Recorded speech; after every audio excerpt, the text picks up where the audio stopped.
Hello everyone and a very warm welcome to all of you. My name is Neha and I am your English language expert from SCOClever. आज हम 13 फरवरी 2026 के the Hindu newspaper के दो बहुत important editorials को decode करेंगे word by word, line by line. And yes, अगर आपको इस एडिटोरियल का और भी डिटेल्ड ब्रेकडाउन चाहिए रीडिंग कॉम्प्रिहेंशन क्वेश्चंस के साथ, तो हमारी एडिटोरियल एनालिसिस वेबसाइट ज़रूर विजिट करें, लिंक डिस्क्रिप्शन में है. प्लस इन एडिटोरियल्स की सारी इंपॉर्टेंट वोकैबुलरी वाली प्रीमियम पीडीएफ हमारे SCOClever टेलीग्राम चैनल पर फ्री में अवेलेबल है. चैनल का ज्वाइनिंग लिंक भी डिस्क्रिप्शन में दिया गया है. एक छोटी सी टिप, अगर आपको कोई सेंटेंस या एक्सप्लेनेशन समझ ना आए तो feel free to pause and analyse. समझने के बाद अगर पॉसिबल हो तो उस सेंटेंस को 2 बार जोर से पढ़ें. ट्रस्ट मी, अगर बिगिनर्स ऐसा 6 महीने तक करते हैं तो उनकी इंग्लिश ड्रास्टिकली इम्प्रूव होगी. Okay, let's begin. आज का हमारा पहला एडिटोरियल है AI जनरेटेड इमेजेस पर.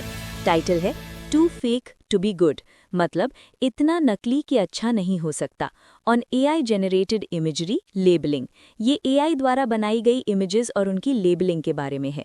इसका सब टाइटल है labelling of synthetically generated content on social media is a must. यानी सोशल मीडिया पर कृत्रिम रूप से बनाए गए कंटेंट पर लेबल लगाना बहुत ज़रूरी है. चलिए एडिटोरियल शुरू करते हैं. The Information Technology Intermediary Guidelines and Digital Media Ethics Code Amendment Rules 2026, जो Information Technology Amendment Rules 2026 हैं, add a critical requirement for social media platforms. Way social media platforms के लिए एक बहुत ज़रूरी शर्त जोड़ते हैं. AI generated imagery must now be labeled prominently, कि AI से बनी images पर अब प्रमुखता से यानी साफ-साफ लेबल लगा होना चाहिए. Since the draft rules were released in October, जब से अक्टूबर में draft rules जारी हुए थे, there have been some improvements in this mandate. इस आदेश में कुछ सुधार हुए हैं. It is no longer prescribing a set size for such a disclosure. अब ये ऐसे खुलासे के लिए कोई तय साइज नहीं बता रहा है. Nor is it applicable to any AI generated imagery that does not seek to pass off as the real thing. और ना ही ये उन AI generated images पर लागू होता है जो असली होने का दिखावा नहीं करती.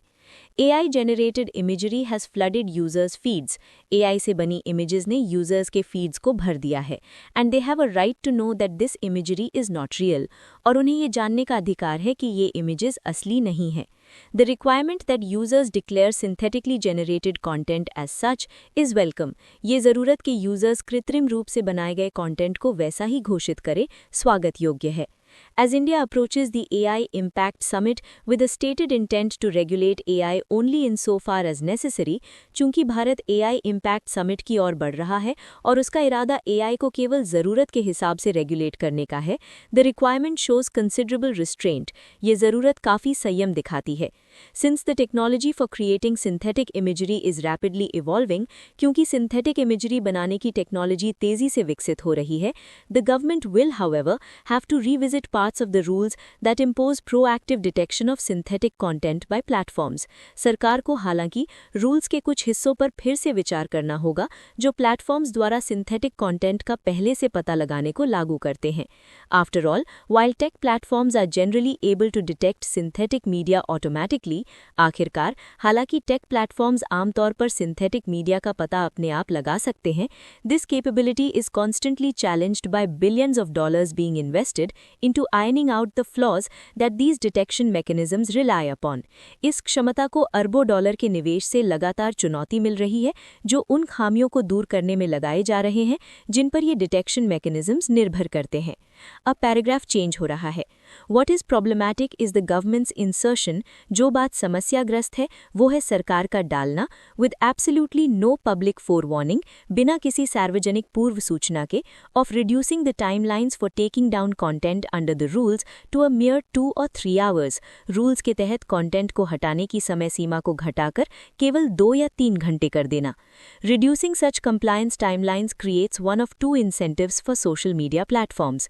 ऐसी compliance timelines को कम करने से सोशल मीडिया प्लेटफॉर्म्स के लिए 2 में से एक प्रोत्साहन पैदा होता है.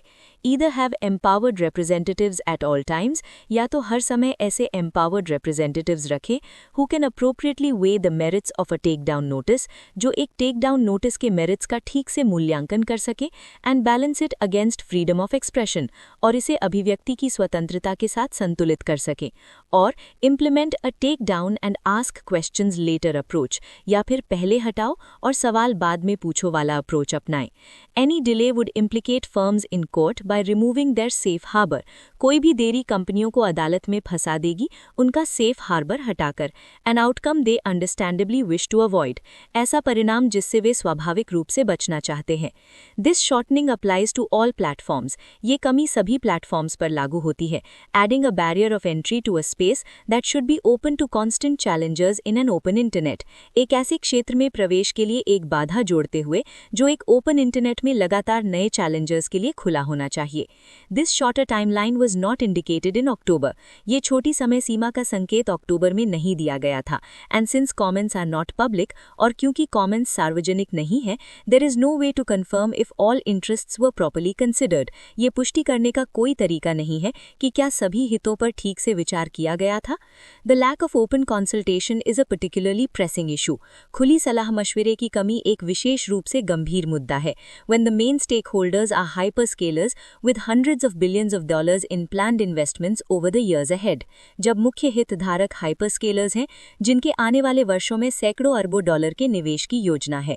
Their views need to be open to scrutiny, उनके विचारों की जांच होनी चाहिए, as must the deliberations their inputs lead to, जैसा कि उन विचार विमर्शों का भी होना चाहिए जो उनके इनपुट से होते हैं। The IT rules remain contested in multiple court cases. IT rules कई अदालती मामलों में विवादित बने हुए हैं, and it is inappropriate to make sudden changes to social media governance that may have ramifications for freedom of expression without parliamentary debate. और social media governance में अचानक बदलाव करना अनुचित है, जिनका संसदीय बहस के बिना अभिव्यक्ति की स्वतंत्रता पर प्रभाव पड़ सकता है। So, this was our first editorial. इसका टोन कैसा था? The tone of this editorial is critical and analytical. ये analytical इसलिए है क्योंकि ये AI labeling rules के pros and cons को analyze करता है, और critical इसलिए है क्योंकि ये government को बिना public consultation के content takedown की timeline घटाने के लिए criticize करता है, जिससे freedom of expression को खतरा हो सकता है। Guys, एक छोटी सी बट बहुत इंपॉर्टेंट बात, अगर आप वोकैबुलरी, इडियम्स एंड फ्रेजेस और फ्रेजल वर्ब्स को याद करते करते थक गए हैं तो प्लीज़ एक बार स्कॉक्लेवर ऐप को गूगल प्ले स्टोर से डाउनलोड करके ज़रूर देखें। हमारी यूनिक लर्निंग टेक्निक आपको चीज़ें एक बार में याद करने में हेल्प करेगी, so you will never forget them, promise. और हाँ, हमारा ये नया पॉडकास्ट इनिशिएटिव आपको कैसा लग रहा है कमेंट्स में ज़रूर बताइएगा। इसे बनाने में बहुत एफर्ट लगता है, तो प्लीज़ लाइक, शेयर और सब्सक्राइब करके हमें सपोर्ट करें। Your support means the world to us. चलिए अब बढ़ते हैं हमारे दूसरे एडिटोरियल की तरफ, जो भारत में दालों की मांग और किसानों की स्थिति पर है।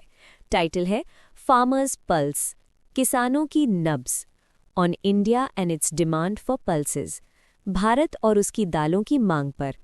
सब टाइटल है only structural reforms in agriculture sector can ensure food security, कृषि क्षेत्र में केवल ढांचागत सुधार ही खाद्य सुरक्षा सुनिश्चित कर सकते हैं। Let's begin. India manages its prodigious demand for pulses, भारत दालों की अपनी विशाल मांग को मैनेज करता है using a mix of import policy, price stabilisation and conditional MSP procurement. Import policy यानी आयात नीति, प्राइस स्टेबलाइजेशन यानी कीमतों को स्थिर रखने और शर्तों के साथ MSP पर खरीद के मिले जुले तरीकों से। Imports are the most sensitive.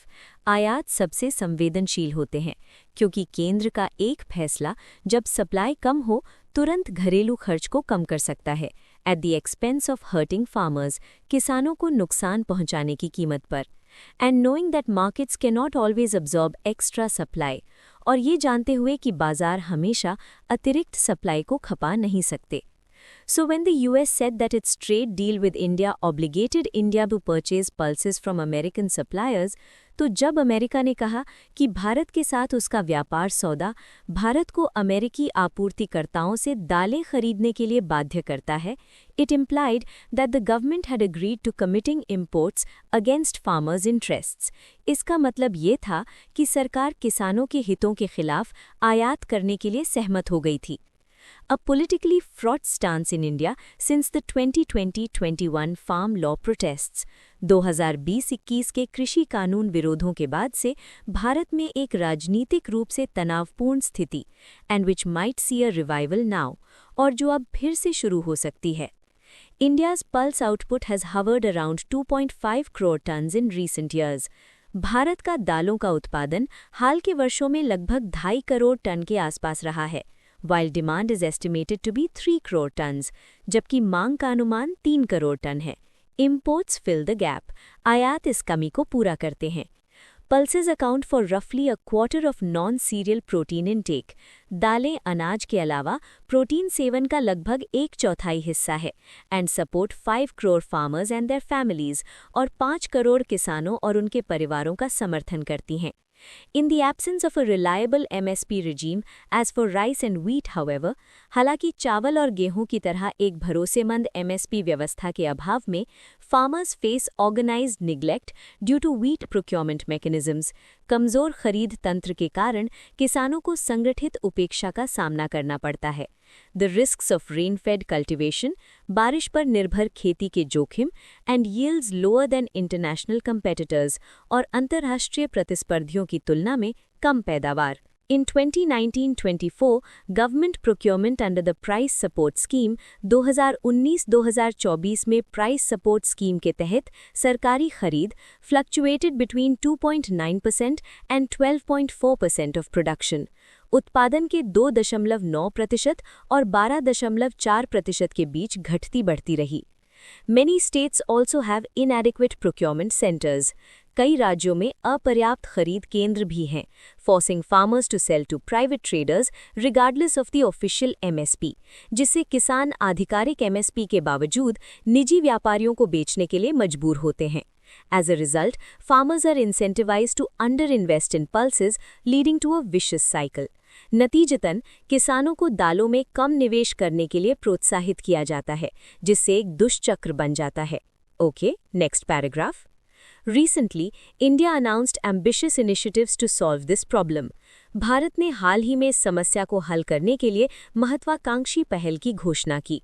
An example being the October 2025 Self-Sufficiency Mission. एक उदाहरण है अक्टूबर 2025 का आत्मनिर्भरता mission. With a rupees 11,440 crore outlay, 11,440 crore रुपए के परिव्यय के साथ, targeting 310 lakh hectares of cultivation and 350 lakh tons of production by 2030-31, जिसका लक्ष्य 2030-31 तक 310 लाख हेक्टेयर खेती और 350 लाख टन उत्पादन करना है. But farmers remain skeptical since older promises have yet to materialize. लेकिन किसान संशय में हैं क्योंकि पुराने वादे अभी तक पूरे नहीं हुए हैं. All this is why the initial apparent inclusion of pulses in the US documents, यही कारण है कि अमेरिकी दस्तावेजों में दालों का शुरुआती स्पष्ट समावेश, describing what India would open to American agri imports, ये बताते हुए कि भारत अमेरिकी कृषि आयातों के लिए क्या खोलेगा, hit a raw nerve among India's farmers. इसने भारत के किसानों की दुखती रग पर हाथ रख दिया. Opening the market to US pulses would further depress domestic prices. अमेरिकी दालों के लिए बाजार खोलना घरेलू कीमतों को और गिराएगा and directly contradict the government's new mission, और सरकार की नए मिशन का सीधे खंडन करेगा. Breaking this cycle would require more than removing objectionable words from an agreement. इस चक्र को तोड़ने के लिए एक समझौते से आपत्तिजनक शब्दों को हटाने से कहीं ज्यादा की जरूरत होगी, including addressing the procurement infrastructure deficit, जिसमें खरीद के बुनियादी ढांचे की कमी को दूर करना, providing genuine MSP guarantees, वास्तविक MSP guarantee प्रदान करना, investing in productivity improvements for rain-fed areas where pulses are grown, उन वर्षा सिंचित क्षेत्रों के लिए उत्पादकता सुधार में निवेश करना जहां दालें उगाई जाती हैं, and creating market systems that explicitly reward farmers who choose to cultivate pulses, और ऐसी बाजार प्रणालियां बनाना जो दालों की खेती करने वाले किसानों को स्पष्ट रूप से पुरस्कृत करें. Until such structural reforms materialize, however, pulse farmers will continue to occupy a precarious position in India's agricultural economy. हालांकि जब तक ऐसे ढांचागत सुधार अमल में नहीं आते, दाल किसान भारत की कृषि अर्थव्यवस्था में एक अनिश्चित स्थिति में बने रहेंगे. And India will continue to depend on imports to meet its demand. और भारत अपनी मांग को पूरा करने के लिए आयात पर निर्भर रहेगा, perpetuating both food security vulnerabilities and political sensitivity around any trade agreement that appears to favor foreign producers, जो विदेशी उत्पादकों का पक्ष लेता हुआ प्रतीत होता है. So that was our second editorial. इसका टोन था analytical and sympathetic. एनालिटिकल इसलिए क्योंकि ऑथर ने दालों की डिमांड, सप्लाई, एमएसपी और इंपोर्ट पॉलिसी के इश्यूज को डीपली एनालाइज किया है, और सिंपैथेटिक इसलिए क्योंकि ये किसानों की प्रिकैरियस पोजीशन यानी अनिश्चित और मुश्किल स्थिति के प्रति सहानुभूति दिखाता है और उनकी समस्याओं को हाईलाइट करता है. And with that we wrap up today's analysis. But wait, picture अभी बाकी है मेरे दोस्त. जी हाँ, आपने सही सुना. Are you ready for the IPL for editorial vocabulary? जी हाँ, आपने सही सुना. स्कोर क्लेवर आपके लिए लाया है डेली एडिटोरियल वोकैब लीग, जो होता है हमारे टेलीग्राम चैनल पर रोज शाम 7 बजे लाइव. यहाँ आप दिन के एडिटोरियल्स की वोकैबुलरी पर compete करते हैं. मंथली लीग्स होती हैं, स्कोर्स ट्रैक होते हैं और टॉप परफॉर्मर्स को मिलते हैं exciting rewards. So if you want to become a vocab champion, join the vocab league today. Joining link is in the description. Thank you so much for listening. This is your host and dost Neha signing off. Keep learning, keep growing. Bye bye.